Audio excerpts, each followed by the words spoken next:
Placement, आपकी approach क्या होनी चाहिए, फंड मैनेजर्स इस वक्त इस ब्रेआउट को कैसे देख रहे हैं। हमारे साथ Shri Aniruddh Garg, partner head of research invest PMS के जुड़े हैं इस वक्त। अनिरुद्ध जी नमस्कार, कार्यक्रम में स्वागत है। एक झोंका हमने नमस्ते। फरवरी में मार्च में देखा था और दूसरा झोंका जो था वो इस बार ट्रंप जी के, कहीं ना कहीं अगर आप देखें ट्रंप जी ने स्पॉन्सर किया है। हालांकि आप उस दौर का लो भी देखें, इस दौर का लो भी देखें, आई मीन जो फ्राइडे को फॉल आया था उसके बाद का मंडे का लो पैरेलली अलाइंड है। आपको क्या लगता है, आई मीन जिस प्रकार की रेजिलियंस कल आज में इंडियन मार्केट्स दिखाई है, ये 22,21,900 एक इम्पॉर्टेंट बेस रहेगा या फिर आपको लगता है कि नहीं, अभी ये टैरिफ वॉर का दूसरा अध्याय वर्ल्ड अगेंस्ट यूएस जिस तरीके से रिटेलिएट कर रहा है, अभी एक और प्राइस डैमेज पॉसिबल है इक्विटीज में, आपका व्यू? वीरू जी नमस्कार। मुझे ऐसा लगता है कि देखिए, आपने बिल्कुल सही कहा कि लोज ऑलमोस्ट अलाइन है, बाजार ने अपनी स्टेबिलिटी दिखाई है। पर कहीं ना कहीं वीरू जी कल परसों से ये लगने लग गया है मार्केट में कि जो मार्केट का ओवरऑल ब्रॉडर मार्केट का स्ट्रक्चर है, जिसमें हम मिड कैप्स और स्मॉल कैप्स को इंक्लूड करेंगे, तो वो स्ट्रक्चर कोई बहुत अच्छा नहीं है। और फिर आप देखिए जो डिफेंसिव सेक्टर्स हैं, अगर वो लीड लेना शुरू कर देते हैं, आप एफएमसीजी में देखिए, आज आप सुबह से आपके चैनल पे बात हो रही है कि ब्रेकआउट्स आ रहे हैं और कंजम्पशन की तरफ फोकस किया जा रहा है। आप इंडियन सेंट्रिक शेयरों को देखेंगे कि उनमें एक स्ट्रेंथ देखने को मिल रही है। इससे कहीं ना कहीं ऑन अ क्या कहते हैं, शॉर्टर नोट, तो ये लगता है कि बाजार में कुछ ना कुछ पेन पॉसिबल हो सकती है। बट वीरू जी मुझे ऐसा लगता है कि ये एक ऐसा पॉइंट है कि जिसमें आई थिंक कोई भी ये आंकलन नहीं कर सकता इस टाइम पे कि मार्केट कहाँ जाएगा। रीजन बीइंग कि मार्केट में फियर है, मार्केट में वैल्यूएशंस ठीक है, ये एक राइट अपॉर्चुनिटी है मार्केट में एंटर करने की।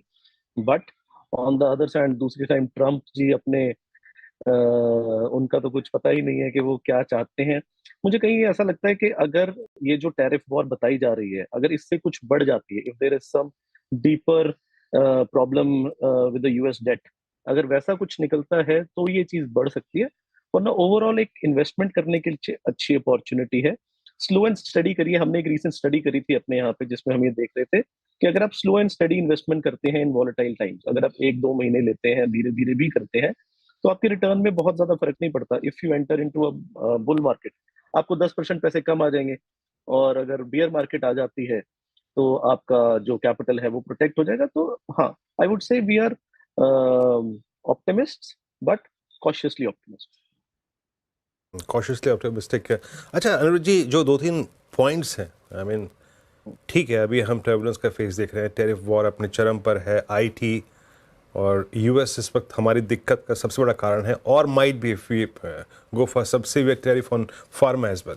बट अगर आप इंडिया के लिए ग्रीन शूट्स को देखें, जिसमें एक स्काई मैट की टिप्पणी के मुताबिक अच्छा मानसून, आपको रेट कट्स मिल गए दोनों, आरबीआई लगातार लिक्विडिटी इन्फ्यूज़ कर रहा है, और शायद आप अर्निंग्स का जो सब कह सकते हैं कि जो बुरा फेज था वो माइट भी Q3 में देख चुके हैं या फिर Q4 में और देखें, तो आपको लगता है कि अगर पिकिंग ऑर्डर रखें, जैसे कि आपने कहा कि अगर आप इस दौर को भी, इस फेज को भी यूज़ करें to add some stocks in your portfolio, picking order में सबसे ऊपर क्या होगा आपके? Banks, NBFCs, FMCG, auto, capital goods, आपका क्रम क्या है इस वक्त एडिशन करने का लोअर लेवल्स पे?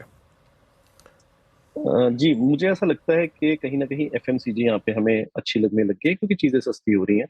क्रूड सस्ता हो रहा है, तो क्रूड से जो स्टॉक्स इफेक्ट हो रहे हैं वो हमें अट्रैक्टिव लगने लग गए हैं। स्पेसिफिकली जिनके पास प्राइवेट पावर है, जैसे हमारी कुछ एविएशन कंपनीज हैं। ठीक है, फिर हमें ऐसा लगता है कि जितनी भी, आपने बिल्कुल सही कहा वीरू जी, जो इंडिया सेंट्रिक कंपनीज हैं उनमें तो कोई प्रॉब्लम लगी नहीं रही है। There is no problem at all. और आई थिंक उन पे तवज्जो जो बाजार का है वो अब बढ़ जाएगा।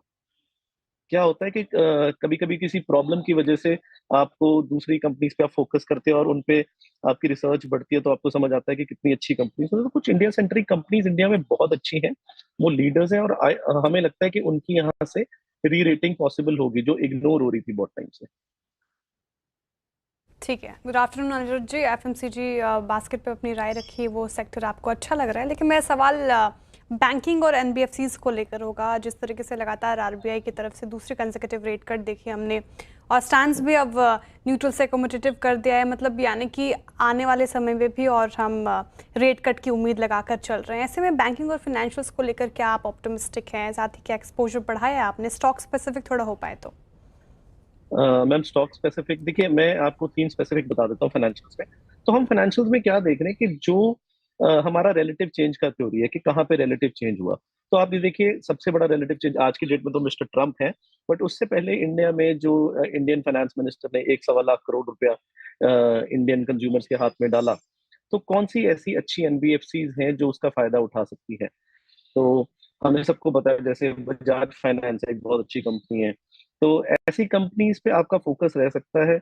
और कहीं ना कहीं मुझे ऐसा लगता है कि प्राइवेट सेक्टर बैंक्स जो लीडर्स थे, जो पिछले 2 साल से इग्नोर्ड थे, specially HDFC bank, though we don't hold it in our portfolio, but बात करने के लिए मुझे ऐसा लगता है कि यहाँ से जो स्ट्रॉन्ग फंडामेंटल बैंक्स हैं, जिन पे जिनको ग्रोथ के चक्कर में पिछले 2 साल से इग्नोर करा जा रहा था, अब उनको सेफ्टी या स्टेबिलिटी के चक्कर में आई वुड से कि they would be become more attractive और एक हमारे रिडार पे आ जाएंगे।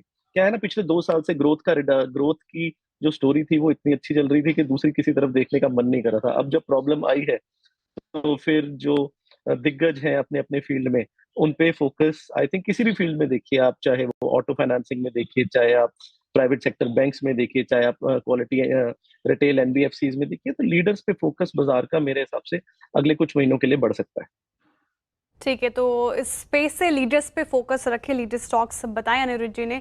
एक और स्पेस पे आप, मेरा सवाल होगा अनिरुद्ध जी, ओएमसीज को लेकर मेरा सवाल है। जैसे ब्रेंट क्रूड में देखें आप, लगातार हमें गिरावट देखने को मिल रही है और आज इनफैक्ट बाजार गिरकर कारोबार कर रहे हैं, लेकिन कई सारे स्टॉक्स ओएमसीज के स्पेस से जहां पे अच्छी तेजी देखने को मिल रही है। एचपीसीएल देख लीजिए, कल भी तेज था, आज भी तेज है। बीपीसीएल जैसे स्टॉक्स में अच्छी तेजी। ओएमसीज को लेकर आपकी क्या राय होगी? जिस तरीके से ब्रेंट क्रूड ऑयल में हमें गिरावट देखने को मिल रही है, यहाँ पे क्या एक्सपोजर बढ़ाया है? कैसे देख रहे हैं इस पर्टिकुलर स्पेस को? मैम ये स्पेस हमें अच्छा लगता है, लेकिन बातें करने के लिए हम इसमें लेते इसलिए नहीं कि हमें लगता है कि सरकार इनके पास पैसा रहने नहीं देगी। तो जब इनका अच्छा टाइम आता है, सरकार इनसे डिविडेंड या किसी ना किसी तरह पैसे ले लेती है, और जब बुरा टाइम आता है उस टाइम पे इनको बर्न्ट अपना फेस करना पड़ता है। तो ओवरऑल इनके लिए अगर हम ब्रेंट क्रूड की ट्रेजेक्टरी बोले, तो हम ब्रेंट क्रूड पे बिल्कुल भी पॉजिटिव नहीं है, इसलिए हमें ओवरऑल इनके लिए ठीक लगता है कि if it had been private sector oil marketing companies, एक बहुत ही अच्छी अपॉर्चुनिटी मिलती। बट क्योंकि ये सरकारी कंपनियां हैं, तो कहीं ना कहीं सरकार इसमें अपना डिविडेंड और ये सब देखती रहती है, और हमें ये लगता है कि इन कंपनी से मतलब they are not very long term wealth creator. Short term के लिए रह सकता है, बट हमें इनमें बहुत लंबा चौड़ा वेल्थ क्रिएशन फॉर अगले 2 से 3 साल की क्लैरिटी नहीं दिखती। दो हमें लगता है कि ब्रेंट क्रूड स्ट्रॉन्ग नहीं रहेगा, फिर भी नहीं लगता। हाँ। अच्छा अनिरुद्ध जी, एक चीज़ तो है, आई मीन बाज़ार में रेगुलर इन्वेस्टमेंट से पैसा बनता है, चाहे बुल फेज में हो चाहे बेयर फेज में हो, लेकिन कभी कभी पैसा बनता है मिड कैप में किसी ऐसी थीम को पकड़ लेने में जो 1 साल में 2 साल में आपको इतना पैसा दे देती है कि शायद वो रेगुलर इन्वेस्टमेंट से भी नहीं बनता होगा। होता है, ऐसा हमेशा होता है। अगर ये मान के चलो, मैं देखिए मेरे ख्याल से बीते 5 साल में इतना बड़ा लंबा फेज बेयर मार्केट का कभी नहीं चला। आई मीन अक्टूबर, नवंबर, दिसंबर, जनवरी, फरवरी, मार्च, अप्रैल, 7 महीने हो गए मेरे ख्याल से। 5 साल में तो देखा भी नहीं था हमने कभी ऐसा। मिड कैप में कोई थीम समझ में आ रही है आपको जिसको जिस पे थोड़ा सा बिलीव करना चाहिए, थोड़ा रिस्क लेना चाहिए इस बार? सर वीरेंद्र जी देखिए, समझ तो आती है, जैसे सीडीएमओ स्पेस समझ आती है। ओवरऑल अगर आप स्पेस की बात करें, एक बार हम ट्रम्प जी को भूल जाएं, तो अगर हम स्पेस की बात करें तो हमें समझ आती है। बट आप देखिए कि जब तक कि क्लैरिटी नहीं इमर्ज होगी कि रियल प्रॉब्लम है क्या, क्या आप चाहते क्या है, क्या आप अपने डेट से दुखी हैं, या आप फ्री ट्रेड एग्रीमेंट चाहते हैं, या क्या अंदर अंदर उनके मन में क्या बात चल रही है, वो किसी को नहीं पता। वो हमें मेरे ख्याल से मार्केट ही बताएगा अपने मूवमेंट के साथ। अगर मार्केट 23,800 के जोन को क्रॉस करता है और हम एक बुल टेरिटरी में वापस एंटर करते हैं, तब हम आपकी मिड कैप स्मॉल कैप वाली जो आप बात कर रहे हैं उन पे हमारा फोकस जाएगा। उसके बाद हम ग्रोथ पे फोकस करेंगे। अभी हमारे पास है ग्रोथ स्टॉक्स, हमारे पास सीडीएमओ सीएमओ है, हमारे पास कुछ जैसे चाइना प्लस वन जिससे हमें अपॉर्चुनिटीज मिल सकती है वो है। बट आजकल चेंज ही इतना हो रहा है कि रोज उठ के नई बात करते हैं, आज मैं फार्मा पे लगाऊंगा, कल मैं नहीं लगाऊंगा, परसों मैं सबसे ज्यादा लगाऊंगा। तो जब तक ये क्लैरिटी नहीं इमर्ज होती, मुझे लगता है कि अगर आप फ्रेश इन्वेस्टमेंट कर रहे हैं तो आपको लीडर्स के साथ रहना चाहिए। और धीरे धीरे जैसे मार्केट में क्लैरिटी इमर्ज होती है, तो आपको जरूर मिड एंड स्मॉल कैप की थीम्स भी मिलेंगी। और एक वो थीम जिसके अंतर्गत पूरा कंस्ट्रक्शन इंफ्रास्ट्रक्चर स्लिप होता है, जैसे अगर आप सीमेंट ले लें, आप कंस्ट्रक्शन इक्विपमेंट ले लें। एक समय की स्टोरी थी, आपको याद होगा, एस क्या गजब चला वो स्टॉक। आई मीन 3300 रुपये का स्टॉक मेरे ख्याल से 1400-1500 हो गया था। सीमेंट, कंस्ट्रक्शन इक्विपमेंट, देन आपका जैसे हैवी अर्थ मूवर स्टॉक्स जो होते हैं, BEML को ले लीजिए। यहाँ पे कोई कन्विक्शन है आपका इस वक्त? सर मुझे ऐसा लगता है कि थोड़ा ना जून जो पिछला इलेक्शन हुआ उसके बाद जो सरकार का एक बहुत बड़ा पुश था केपेक्स पे, वो पुश कहीं ना कहीं थोड़ा सा वीक हो गया है अब।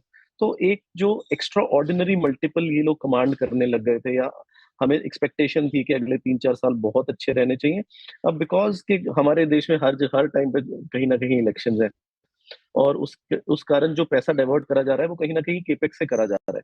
तो जितना पिछले साल हम बुलिश थे केपेक्स पे, बिकॉज कि उनके हाई मल्टीपल भी रहे, और उसके बाद जो अंडर करंट था उसमें थोड़ी सी वीकनेस भी आई। मैं ये नहीं कह रहा खत्म होगी, पर थोड़ी सी वीकनेस आ गई है। सो इस टाइम पे हमें ये थीम्स बिल्कुल हम इन्वेस्ट नहीं कर रहे।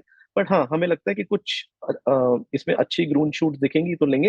हाँ, इनमें कुछ ऐसी कंपनीज जो कि एक्स्ट्रा ऑर्डिनरी कंपनीज हैं, और इस मार्केट फॉल की वजह से बहुत अच्छी वैल्यूएशंस पे मिल रही हैं। कुछ कुछ कंपनीज हमारे, एक डिस्क्लेमर कि हम ये कंपनीज होल्ड कर सकते हैं नहीं, पर नहीं भी, जैसे ABB जैसी कंपनी है जो 9000 से गिर के आपको 4500 पे मिल रही थी, तो ये एक बहुत अच्छी बेट थी, क्योंकि अल्टीमेटली एक लीडर तो लीडर ही रहेगा। मुझे लगता है कुछ टाइम के लिए वीरू जी, मैं बार बार यही चीज रिपीट करूं कि मैं लीडर्स पे ज्यादा फोकस करना चाहता हूं।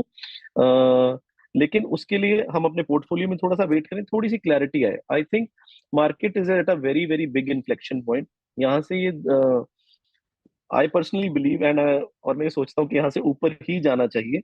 बट हमें हमेशा याद रखना चाहिए कि 2008 में अगर फाइनेंशियल क्राइसिस आया था, या 2000 में बियर मार्केट आई थी, उसके रीजंस हमें बहुत लेट पता लगे कि एक्चुअल रीजंस क्या थे।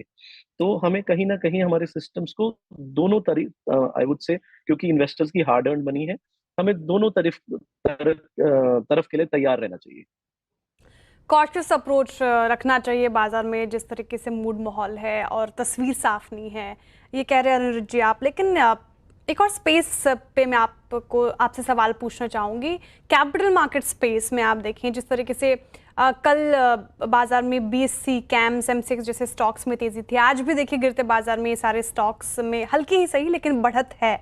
तो ऐसे गिरते मूड माहौल में भी कैपिटल मार्केट के स्टॉक्स चल रहे हैं, ग्रीन में है, तो क्या ये ग्रीन फ्लैग दिख रहे हैं आपको इसमें, इस पर्टिकुलर स्पेस में?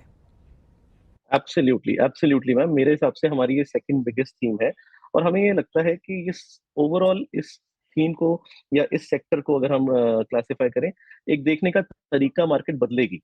इंडियन रिटेल जो पीछे, जिसके लिए FD एक बहुत बड़ा आई वुड से एक इन्वेस्टमेंट टूल था, उसने पिछले 4-5 साल में एक स्टॉक मार्केट की तरफ थ्रू SIPs स्पेशली एक रुख बनाया। तो कहीं ना कहीं ये जो भी कैपिटल मार्केट इंफ्रास्ट्रक्चर स्पेस है, चाहे उसमें एक्सचेंज बोलिए, चाहे डिपॉजिटरी बोलिए, चाहे बहुत अच्छे ब्रोकर्स बोलिए, ठीक है, तो ये सब कंपनीज हमें लगता है कि एक अगले 2 से 3 साल के लिए एटलीस्ट बुल रन में रहनी चाहिए। डिस्क्लेमर, हमारी पोजीशन है इस सेक्टर में और अच्छी पोजीशन है। हम बायस हो सकते हैं, लेकिन हाँ, मुझे कहीं ना कहीं लगता है कि हमेशा ये मार्केट इन स्पेस को शुरू से एक सिक्लिकल सेक्टर की रेटिंग दी गई है, जो कि अब ये शायद डिजर्व नहीं करते। I think the Indian retail is now here to stay. Leverage bets को छोड़ दीजिए, लेकिन इंडियन रिटेल अब स्टॉक मार्केट से उतना ज्यादा डरता नहीं है, और I think there is growth in these sectors going forward. बिल्कुल बिल्कुल सही बात की आपने अनिरुद्ध जी, और बहुत बहुत शुक्रिया हमारे साथ जुड़ने के लिए, आज अपने समय के लिए बहुत शुक्रिया सर, तमाम सवालों के सटीक जवाब देने के लिए बहुत शुक्रिया आपका। और हम अब क्लोजिंग की तरफ बढ़ते हुए देखिए, निफ्टी वहीं का जस का तस, कोई मूवमेंट नहीं, एक रेंज में फंसा रहा, 22,402 के लेवल पर कारोबार कर रहा है। हालांकि